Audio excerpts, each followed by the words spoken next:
नमस्कार दोस्तों पिछले वीडियो में हमने एक बहुत अहम बात कही थी और वो ये था कि मार्केट हमारे हिसाब से नॉर्मलाइज हो गई हैं। नॉर्मल मार्केट्स में जो करेक्शंस होते हैं 10 से 12% निफ्टी में एंड 15 से 20% बैंक निफ्टी में, उसको एक स्टीप करेक्शन माना जाता है। एंड जनरली नॉर्मल मार्केट्स में ये एक अच्छी एंट्री पॉइंट्स होती हैं। पिछले वीडियो जब बना था मार्केट्स काफ़ी शार्पली नीचे जा रहे थे। फ्राइडे एक बाउंस बैक दिखा था, लेकिन ओवरऑल मार्केट्स काफ़ी नीचे जा रहे थे। एंड हमने कहा था कि ये हफ्ते हम एक्सपेक्ट कर रहे हैं कि मार्केट रिकवरी मोड में जाएगा एंड यहाँ से मार्केट बढ़ने के चांसेस ज़्यादा हैं। लकीली यही हुआ मार्केट में। निफ्टी तकरीबन 3.25% ऊपर बंद हुआ एंड बैंक निफ्टी तकरीबन 6% ऊपर बंद हुआ। हमने जो LNT शेयर, जो हमने चार्ट्स हमको जो अच्छे लगे थे, उसका भी परफॉर्मेंस रीजनेबली अच्छा रहा एंड होपफुली उसमें भी आपके कुछ अच्छे प्रॉफिट्स मिले होंगे। बाज़ार इतना बढ़ चुका है, अभी आगे क्या डायरेक्शन है?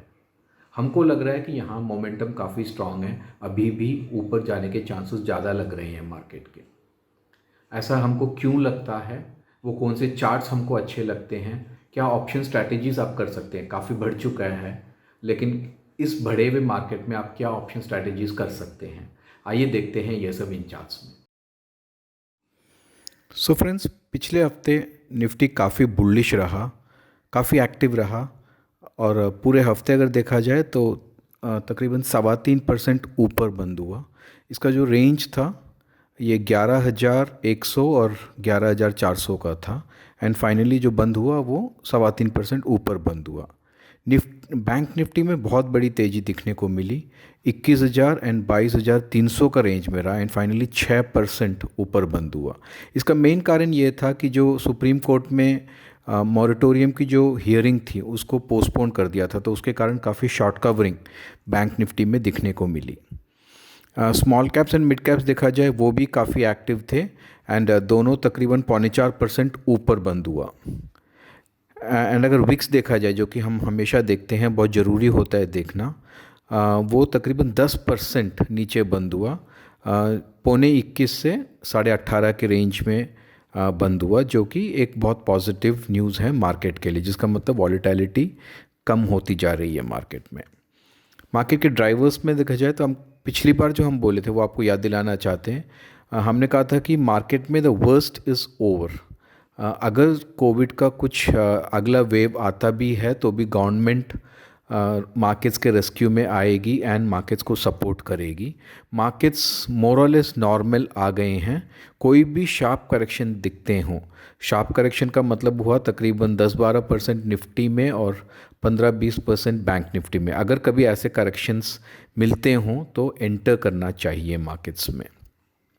मार्केट्स में भी वही हो रहा है, काफ़ी ओवरसोल्ड आ गए थे, RSI 30 के अराउंड आ गया था मार्केट में एंड वहाँ से अभी मार्केट्स बढ़ रहे हैं। बैंक निफ्टी में एक शॉर्ट कवरिंग देखने को मिली थी। रिलायंस में जैसे कि पिछले कई हफ्तों से हो रहा है, फ्रेश इन्वेस्टमेंट्स आए, लेकिन इस बार बहुत बड़े मूवमेंट्स प्राइस में नहीं दिखने को मिले एंड उसका मेन कारण ये था कि कहीं ना कहीं शायद ये न्यूज़ डिस्काउंट हो रही है कि रिलायंस में और इन्वेस्टमेंट्स आएंगे। टेलीकॉम कंपनीज़ में थोड़ी दिक्कतें दिख रही हैं। AGR के ड्यूज़ ऑलरेडी कंपनीज़ को देने हैं। अभी 5G ऑक्शन जब आएगा उसके ऊपर भी कंपनी को काफ़ी कैपिटल रेज़ करना पड़ेगा एंड उसका प्रेशर टेलीकॉम कंपनीज़ में दिख रहा है। लेकिन भारती एयरटेल के वैल्यूएशंस काफ़ी अट्रैक्टिव दिख रहे हैं अभी इस लेवल्स में। गवर्नमेंट ने पिछले हफ्ते नेचुरल गैस के प्राइस कम किए, जो कि गैस डिस्ट्रीब्यूशन कंपनीज़ के लिए बहुत पॉजिटिव रहा। फार्मा एंड केमिकल इंडस्ट्रीज़ ये काफ़ी टाइम से ऑलरेडी बुलिश दिखाई दे रहे हैं। पिछले हफ्ते भी इसमें काफ़ी एक्टिविटी दिखी।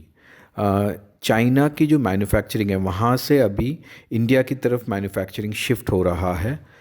इसके खासकर गुजरात में ये एक्टिविटी दिख रही है। US के काफ़ी सारे FDI अप्रूवल्स आए हैं। इन सब के कारण pharma and chemical industry positive रहे एंड आगे चल के भी पॉजिटिव रहने के ज़्यादा चांसेस हैं। IPOs देखा जाए तो IPOs भी काफ़ी अच्छे कर रहे हैं। कैम्प्स IPO जब लिस्ट हुआ वो तकरीबन 15-20% ऊपर खुला एंड केम्को 100% ऊपर, यानी लिस्टिंग पे उसका प्राइस भी डबल हो गया।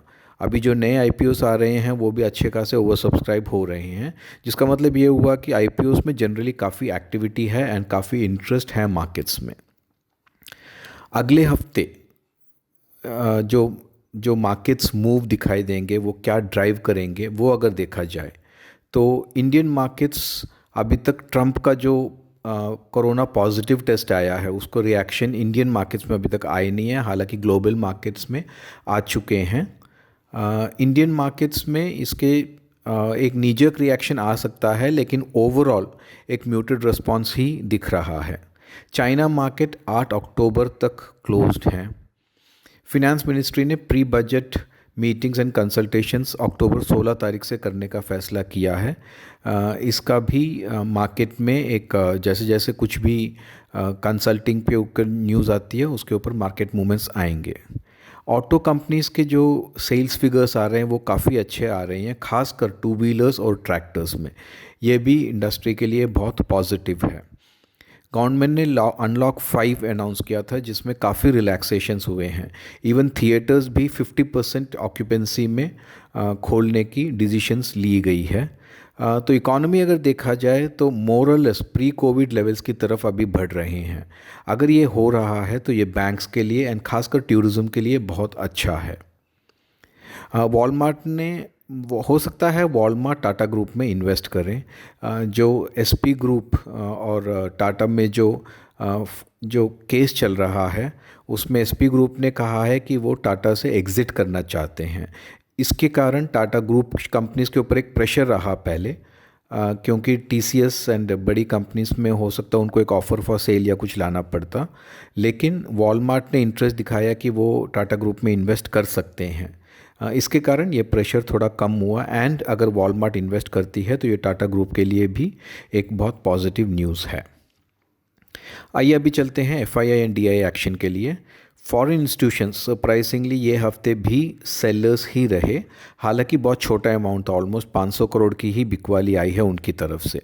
इंडियन इंस्टीट्यूशंस ने बाइंग की है, तकरीबन 1800 करोड़ की बाइंग की है ये हफ्ते। तो नेट अगर देखा जाए तो तकरीबन 1200-1300 करोड़ की बाइंग इंस्टीट्यूशंस की तरफ से आई है, जो कि बहुत बड़े फिगर नहीं है। लेकिन पिछले हफ्ते जो सेलिंग दिखाई दी थी इंस्टीट्यूशंस से, वो सेलिंग से हट के अभी नेट बायर्स हो गई हैं इंस्टीट्यूशंस, जो कि बाज़ार के लिए पॉजिटिव है। अब चलते हैं डेली चार्ट्स की तरफ।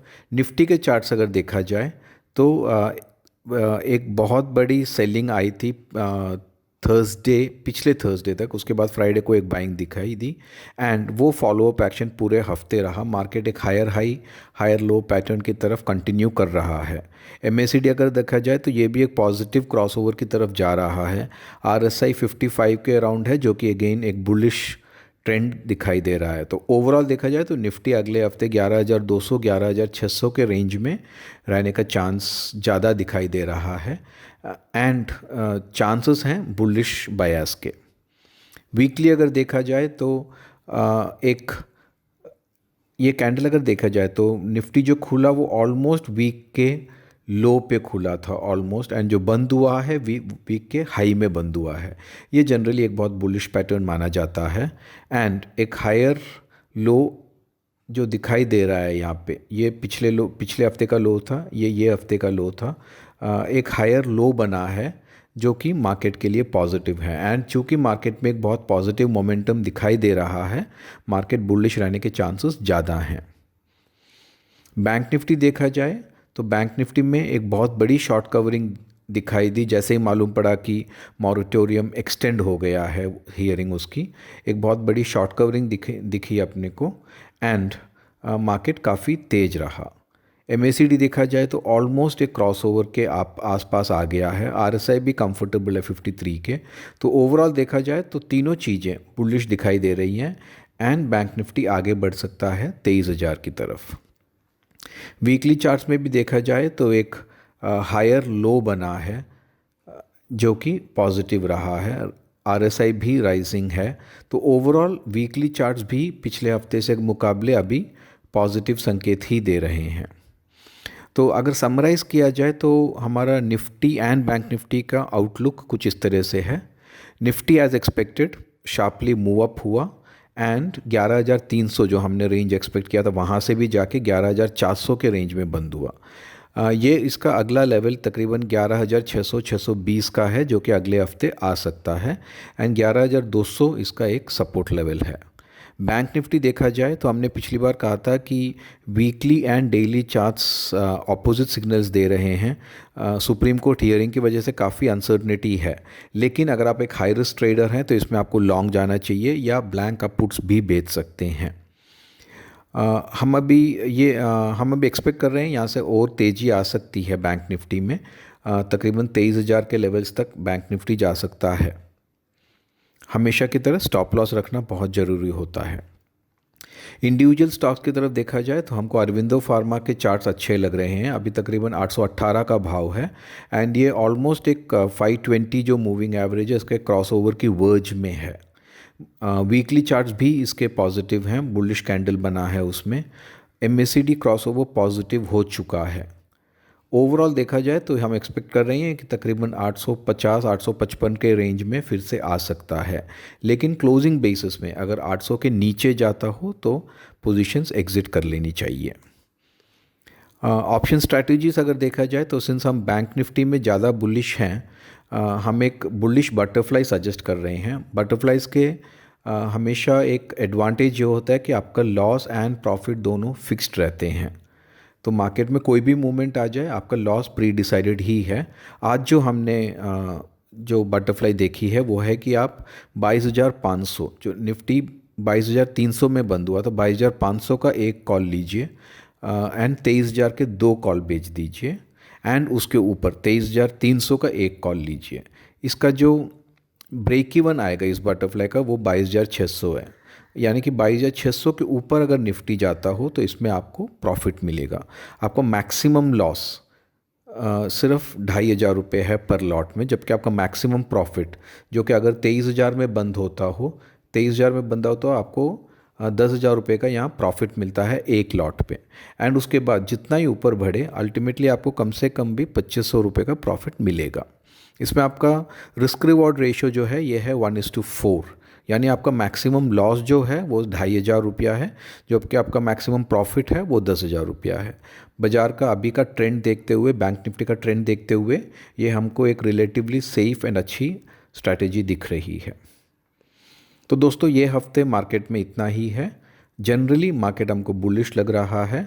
हमने टेक्निकल चार्ट्स एनालाइज किए, इंडिविजुअल स्टॉक देखे एंड ऑप्शन स्ट्रैटेजी देखे। अगर आपको ये अच्छा लग रहा हो, आई होप इससे आपकी कुछ कमाई हो रही हो। अगर अच्छा लगे तो वीडियो को लाइक कीजिए एंड चैनल सब्सक्राइब कीजिए। Thank you.